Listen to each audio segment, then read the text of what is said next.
Another day, another abomination on everyone's favorite website, Twitter.com. We all know Sesame Street, the O blocks of kids' entertainment consisting of everyone's favorite characters. Elmo, Cookie Monster, Big Bird, Oscar the Grouch, the Gays, the Autistic One, and Murray. And I'm about to pass a kidney stone. Yet one thing remains hidden all of these years that these sick bastards have been hiding from us all along. These disgusting, filthy creatures have a hidden propaganda that overlooks the lessons taught to children on a daily basis. That's right. Sesame Street spreads communist propaganda that is brainwashing your children into woke ideologies such as sharing and counting numbers. Sickening stuff. We're here to attack NPR and PBS. So let's get right into it. Now, Ms. Kerger, the American people want to know, is Elmo now, or has he ever been, a member of the Communist Party of the United States? A yes or no? No. I believe in class war and totalitarian rule over our great nation.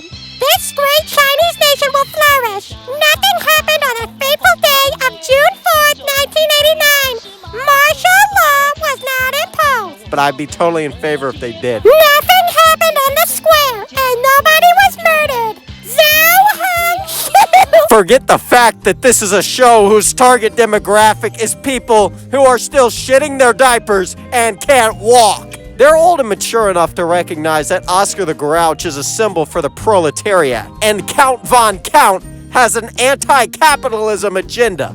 Yes, I love trash. If you really want to see something trashy, look at this. I have here. Here's just a few other examples of what the bastards at PBS have done to brainwash the next generation into becoming woke and communist. Case number 1. Elmo. The colors resemble the color of the flag used by the communist dictatorships such as China and the Soviet Union. References to sharing are used as a hidden agenda towards the equality of the proletariat and the bourgeoisie. Clearly, the characters on Sesame Street favor these actions, most significantly Big Bird, who happens to represent the secondary color included on the hammer and sickle of the communist flag. Case number 2. Grover. Grover was specifically in Dallas during the assassination of JFK based on photos released in the recent case files pertaining to his death. This includes photos of Grover on the top floor of a local warehouse before leaving at 12:32. It's just funny enough, 2 minutes after JFK was shot and killed. This signifies that this unusual confidence and perseverance demonstrated in the show may have been due to his unnerving confidence on that fateful day in Dallas. Case number 3.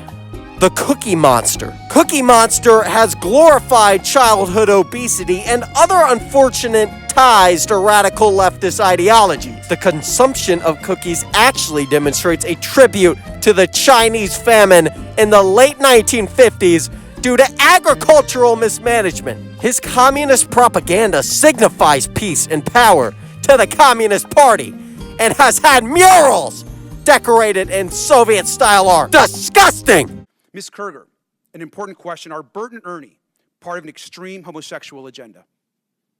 No.